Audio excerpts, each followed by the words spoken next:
ರಾಜೀನಾಮೆ ಕೊಡಬೇಕಾದ್ರೆ ಯಾವ ರೀತಿ ಕಾನೂನಕ್ಕೊಂದು ಏನು ಪದ್ಧತಿ ಇದೆ ಆ ಪದ್ಧತಿ ಪ್ರಕಾರ ಕೊಡದೆ ಸುಮ್ಮನೆ ದಿನಾಲು ನಾನು ಈ ಕೊಡ್ಲಿಕ್ಕೂ ರೆಡಿ ಇದ್ದೀನಿ, ಖಾಲಿ ಬ್ಲ್ಯಾಂಕ್ ಕೊಡ್ತೀನಿ, ನಾಚಿಕೆ ಆಗ್ಬೇಕಂತ ಅಲ್ಲ ಹೇಳಿ. ಒಬ್ಬ ಶಾಸಕಂದು ಯಾರ ಬ್ಲ್ಯಾಂಕ್ ನಿಮ್ಮ ಕೈಗೆ ನಾನು ರಾಜೀನಾಮೆ ಕೊಟ್ಟರೆ ಸ್ಪೀಕರ್ ಅಕ್ಸೆಪ್ಟ್ ಮಾಡ್ತಾರೇನ್ರಿ? ವೀಕ್ಷಕ ಪ್ರಭುಗಳಿಗೆ ನಮಸ್ಕಾರ. ಹೇಗಿದ್ದೀರಿ ಎಲ್ಲರೂ? ವೀಕ್ಷಕ ಪ್ರಭುಗಳೇ, ನಾನು ಪ್ರವೀಣ್ ಹಡ್ಪತ್.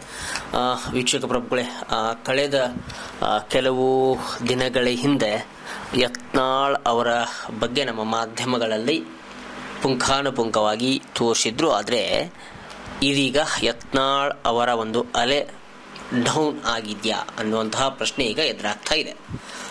ವೀಕ್ಷಕ ಪ್ರಭುಗಳೇ, ಇದೇ ಯತ್ನಾಳ್ ಅವರು ವಿಜಯಪುರದಲ್ಲಿ ಯತ್ನಾಳ್ ಅವರನ್ನು ವಿರೋಧಿಸಿ ಈ ಮುಸ್ಲಿಂ ಸಮುದಾಯ ಅಥವಾ ಮುಸ್ಲಿಂ ನಾಯಕರು ಹಾಗೆ ಒಂದಿಷ್ಟು ಶಾಸಕರು ಭಾಗವಹಿಸಿದ್ರು. ಅಲ್ಲಿ ಹೆಸರು ಹೇಳಬೇಕಂದ್ರೆ ಈ ಶಿವಾನಂದ ಪಾಟೀಲ್ರವರು ಭಾಗವಹಿಸಿದ್ರು ಆ ಒಂದು ಸಭೆಯಲ್ಲಿ.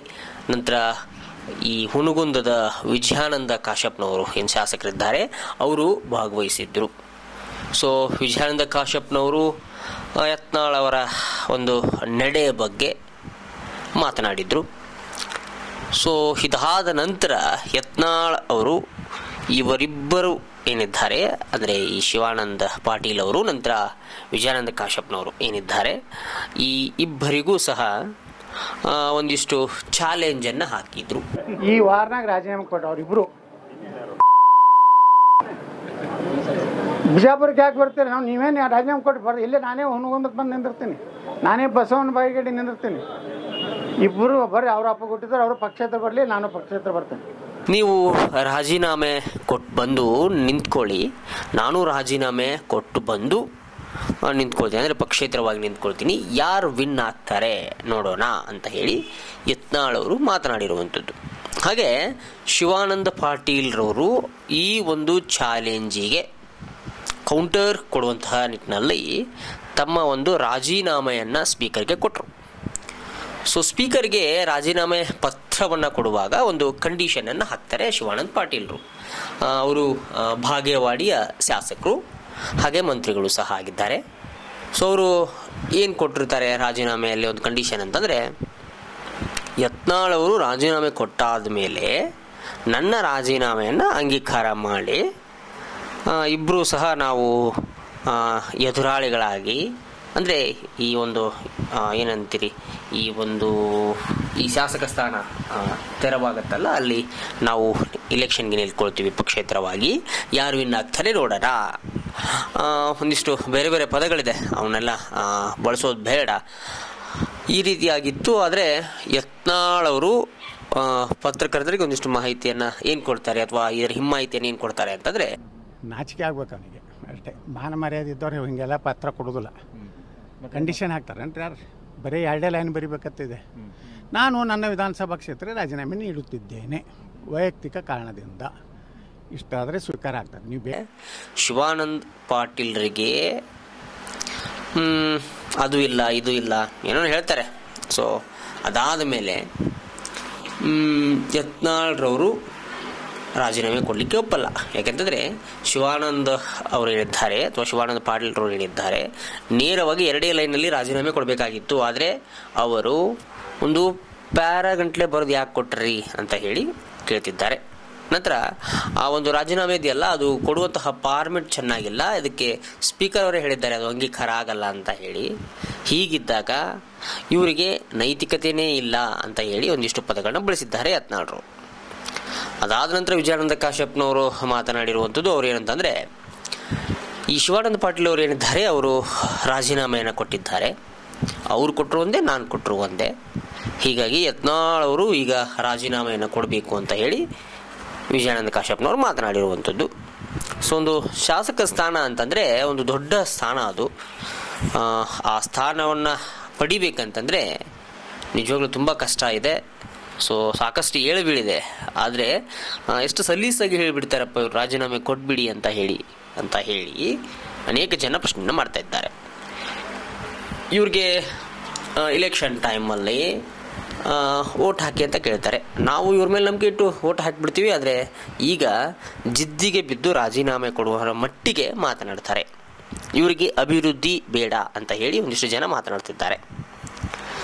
ಇವರ ಕ್ಷೇತ್ರಗಳಲ್ಲಿ ಹೋಗಿ ನೋಡಬೇಕು ಇವರು ಅಭಿವೃದ್ಧಿ ಏನಿದೆ ಅಂತ ಹೇಳಿ. ಈಗ ಶಿವಾನಂದ ಪಾಟೀಲ್ ಅವ್ರದ್ದು ಬಾಗೇವಾಡೆ, ವಿಜಯಾನಂದ ಕಾಶ್ಯಪ್ನವ್ರದ್ದು ಹುನಗುಂದ, ಹಾಗೆ ಈ ಬಸವನಗೌಡ ಪಾಟೀಲ್ ಅವರು ವಿಜಯಪುರ, ಈ ಮೂರೂ ಕ್ಷೇತ್ರಗಳೇನಿದೆ ಎಷ್ಟರ ಮಟ್ಟಿಗೆ ಅಭಿವೃದ್ಧಿ ಆಗಿದೆ, ಈ ಶಾಸಕರು ಅಥವಾ ಈ ಮಂತ್ರಿ ಏನು ಕೆಲಸವನ್ನು ಮಾಡಿದ್ದಾರೆ ಅಂತ ಹೇಳಿ ನೋಡಬೇಕು.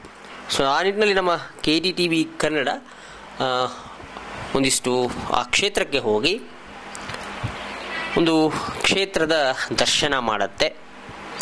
ಸೊ ಅಲ್ಲಿ ಅಭಿವೃದ್ಧಿ ಆಗಿದೆಯಾ, ಶಾಸಕರು ಅಲ್ಲಿ ಅಭಿವೃದ್ಧಿ ಮಾಡಿದ್ದಾರಾ, ಅಭಿವೃದ್ಧಿ ಕೆಲಸಗಳನ್ನ ಮಾಡಿದ್ದಾರಾ, ಅವರು ಏನೇನೇ ಆಶ್ವಾಸನೆಗಳನ್ನ ಕೊಟ್ಟರು ಈಗ ಎಷ್ಟರ ಮಟ್ಟಿಗೆ ಈಡೇರಿದೆ, ಅಭಿವೃದ್ಧಿ ಪರ್ವ ಆಗಿದೆಯಾ ಅಥವಾ ಕುಂಠಿತವಾಗಿದೆಯಾ ಅನ್ನುವಂತಹ ಒಂದಿಷ್ಟು ಮಾಹಿತಿಯನ್ನು ಕಲೆ ಹಾಕುವಂತಹ ಕೆಲಸವನ್ನು KDTV ಮಾಡುತ್ತೆ. ಸೊ ಈಗ ಯತ್ನಾಳ್ರವರು ಯಾವುದೇ ಮಾಧ್ಯಮಕ್ಕೆ ಸಿಗ್ತಾ ಇಲ್ಲ, ಯಾವುದೇ ಫೋನ್ಗಳಿಗೆ ಸಿಗ್ತಾ ಇಲ್ಲ ಅಂತ ಹೇಳಿ ಒಂದಿಷ್ಟು ಮಾಧ್ಯಮಗಳಿಂದಲೇ ಉತ್ತರ ಬಂದಿತ್ತು ಅಥವಾ ಆ ರೀತಿ ಮಾಹಿತಿ ಬಂದಿತ್ತು. ಸೊ ಯತ್ನಾಳ್ರವರು ನಾನು ಬೇರೆ ಬೇರೆ ಕೆಲಸ, ಪರ್ಸ್ನಲ್ ಕೆಲಸ ಇರ್ತಾವ್ರಿ, ಹಿಂಗಾಗಿ ನಾನು ಅಲ್ಲೆಲ್ಲಿ ಹೋಗಿರ್ತೀನಿ, ಯಾವಾಗಲೂ ಸಿಗಲೇಬೇಕಂತಿದ್ಯಾ ಅಂತ ಹೇಳಿ ಒಂದಿಷ್ಟು ಮಾತುಗಳನ್ನ ಹೇಳಿದರು. ಸೊ ಆ ನಿಟ್ಟಿನಲ್ಲಿ ಈಗ ಯತ್ನಾಳ್ರವರು ಒಂದು ರೀತಿಯಲ್ಲಿ ಅವರ ಒಂದು ಅಪ್ಡೇಟ್ ಈಗ ಸದ್ಯಕ್ಕೆ ಸ್ಟನ್ ಆಗಿದೆ ಅಂತ ಹೇಳ್ಬೋದು. ಸೊ ಅವರ ಅಪ್ಡೇಟ್ ಏನು, ಈಗ ಸದ್ಯಕ್ಕೆ ಏನು ಮಾಡ್ತಾ ಇದ್ದಾರೆ, ಹೊಸ ಪಕ್ಷವನ್ನು ಕಟ್ತಾರಾ ಅನ್ನುವಂತಹ ಒಂದಿಷ್ಟು ಪ್ರಶ್ನೆಗಳಿದ್ದು ಅದಕ್ಕೆ ಅವರು ಯತ್ನಾಳ್ರವ್ರು ಹೇಳಿದರು, ನಾನು ಹೊಸ ಪಕ್ಷವನ್ನು ಕಟ್ಟೋದಿಲ್ಲ, ಮುಂದೆ ಕಾದು ನೋಡೋಣ ಏನೇನಾಗುತ್ತೆ ಅಂತ ಹೇಳಿ, ಮುಂದೊಂದು ದಿನ ನಾನು ಕರ್ನಾಟಕದ ಮುಖ್ಯಮಂತ್ರಿ ಆಗ್ತೀನಿ ಅಂತ ಹೇಳಿ ಯತ್ನಾಳ್ರವ್ರು ಹೇಳಿದರು. ಸೊ ಅದು ಹೇಗೆ ಅಂತ ಹೇಳಿ ಯತ್ನಾಳವರು ಬರುವ ದಿನಗಳಲ್ಲಿ ಹೇಳ್ತಾರೇನೋ, ಕಾದು ನೋಡಬೇಕಾಗಿದೆ ನಾವು ನೀವೆಲ್ಲ. ಸೊ ಈಗ ನಮ್ಮ ಮುಂದೆ ಇರುವ ಪ್ರಶ್ನೆ ಏನಂತಂದರೆ, ಈ ಮೂರು ಏನು ಮಾನ್ಯರಿದ್ದಾರೆ, ಈ ಮೂರು ಮಾನ್ಯರಿಗೆ ಅಥವಾ ಮಾನ್ಯರ ಒಂದು ಕ್ಷೇತ್ರಗಳೇನಿದೆ ಆ ಕ್ಷೇತ್ರಗಳಿಗೆ ಹೋಗಿ ಅಭಿವೃದ್ಧಿ ಏನಿದೆ, ಸೊ ಅಲ್ಲಿನ ಅಭಿವೃದ್ಧಿ ಕೆಲಸಗಳಿಗೆ ಈ ಶಾಸಕರುಗಳು ಹೆಜ್ಜೆ ನಿಟ್ಟಿದ್ದಾರಾ ಅನ್ನುವಂತಹ ಒಂದಿಷ್ಟು ಜನರಲ್ಲಿ ಹೋಗಿ ಮಾಹಿತಿಯನ್ನು ಕೇಳೋಣ. ಸೊ ಆ ನಿಟ್ಟಿನಲ್ಲಿ ಈ ವಿಡಿಯೋನ ತಾವೆಲ್ಲ ನೋಡ್ತಾ ಇದ್ದರೆ ಅಥವಾ ಈ ಮೂರು ಕ್ಷೇತ್ರದ ಜನ ಯಾರಾದರೂ ನೋಡ್ತಾ ಇದ್ದರೆ, ನಿಮ್ಮ ಕ್ಷೇತ್ರದಲ್ಲಿ ಅಭಿವೃದ್ಧಿ ಹೇಗಾಗಿದೆ ಅಂತ ಹೇಳಿ ಒಂದಿಷ್ಟು ಕಮೆಂಟ್ ಮೂಲಕ ನಮಗೆ ಕಮೆಂಟ್ ಮಾಡಿ ತಿಳಿಸಿ. ಸೊ ವಿಜಯಪುರ, ಹುನಗುಂದ, ನಂತರ ಬಸವನ ಬಾಗೇವಾಡಿ, ಈ ಮೂರು ಕ್ಷೇತ್ರದ ಅಭಿವೃದ್ಧಿ ಹೇಗಾಗಿದೆ. ಸೊ ಈ ಹಿಂದೆ ನಿಮ್ಮಲ್ಲಿ ಬೇರೆ ಶಾಸಕರಿದ್ದರೂ ಇರ್ಬೋದು.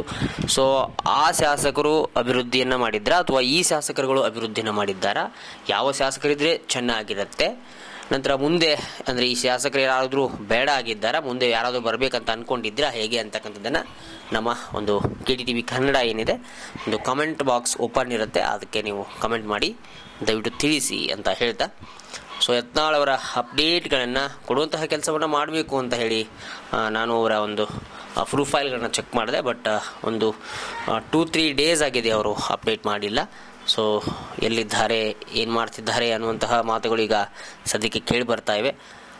ಆದಷ್ಟು ಬೇಗ ಬಸವನಗೌಡ ಪಾಟೀಲ್ ಯತ್ನಾಳ್ ಅವರ ಬಗ್ಗೆ ಒಂದಿಷ್ಟು ಮಾಹಿತಿಗಳನ್ನ ನಿಮಗೆ KDTV ತಂದುಕೊಡುತ್ತೆ. ಈ ಬಸವನ ಬಾಗೇವಾಡಿ ಮತ್ತು ವಿಜಯಪುರ, ಈ ವಿಜಯಪುರ ಅಂತೂ ಡೆವಲಪ್ ಆಗಿದೆ ಅನ್ನುವಂತಹ ಮಾತುಗಳು ಈ ಹಿಂದೆ ಕೇಳಿ ಬಂದಿದ್ವು. ಸೊ ನೋಡೋಣ ಅಲ್ಲಿನ ಜನ ಏನು ಹೇಳ್ತಾರೆ. ಕೇವಲ ಸಿಟಿ ಒಂದೇ ಡೆವಲಪ್ ಆದರೆ ಸಾಲದು, ಅದರ ಸುತ್ತಮುತ್ತ ಹಳ್ಳಿಗಳಲ್ಲಿ ಮೂಲ ಸೌಕರ್ಯಗಳು ಇದೆಯಾ, ಜೀವನದ ಮೂಲ ಸೌಕರ್ಯ, ಒಂದು ವ್ಯಕ್ತಿ ಜೀವನ ಮಾಡಲಿಕ್ಕೆ ನೀರು ಬೇಕು, ಸೂರು ಬೇಕು, ಒಂದು ಉದ್ಯೋಗ ಬೇಕು, ಆ ನಿಟ್ಟಿನಲ್ಲಿ ಡೆವಲಪ್ ಆಗಿದೆಯಾ ಅನ್ನುವಂಥದ್ದು ನೋಡೋಣ. ಕೇವಲ ಬಿಲ್ಡಿಂಗ್ಗಳು, ರಸ್ತೆಗಳು, ಈ ಚರಂಡಿಗಳು ಈ ಸ್ವಚ್ಛವಾಗಿದ್ದರೆ ಸಾಕು ಅನ್ನುವಂಥ ನಿಟ್ಟಿನಲ್ಲ, ಜೀವನ ಮಾಡಲಿಕ್ಕೆ ಯೋಗ್ಯನ ಆ ಕ್ಷೇತ್ರ, ಆ ಮತಕ್ಷೇತ್ರ.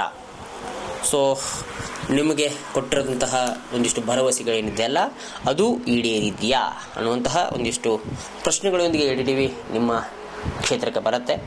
ಸೊ ಕಾಯ್ತಾ ಇರಿ ಅಂತ ಹೇಳ್ತಾ, ನಮ್ಮ ಈ ಒಂದು ವರದಿಯನ್ನು ಅಥವಾ ಈ ಒಂದು ವಿಡಿಯೋವನ್ನು ನೀವು ಈ ಮೊದಲು ನೋಡ್ತಾ ಇದ್ದರೆ ದಯವಿಟ್ಟು ಸಬ್ಸ್ಕ್ರೈಬ್ ಮಾಡಿ, ಲೈಕ್ ಮಾಡಿ ಮತ್ತು ಶೇರ್ ಮಾಡಿ ಅಂತ ಹೇಳ್ತಾ, ಮತ್ತೊಂದು ರೋಚಕ ವಿಭಿನ್ನವಾಗಿರುವಂತಹ ಒಂದು ಸ್ಟೋರಿಯೊಂದಿಗೆ ಮತ್ತೆ ಬರ್ತೀನಿ. ಅಲ್ಲಿವರೆಗೂ ನಮಸ್ಕಾರ, ವಂದೇ ಮಾತರಂ.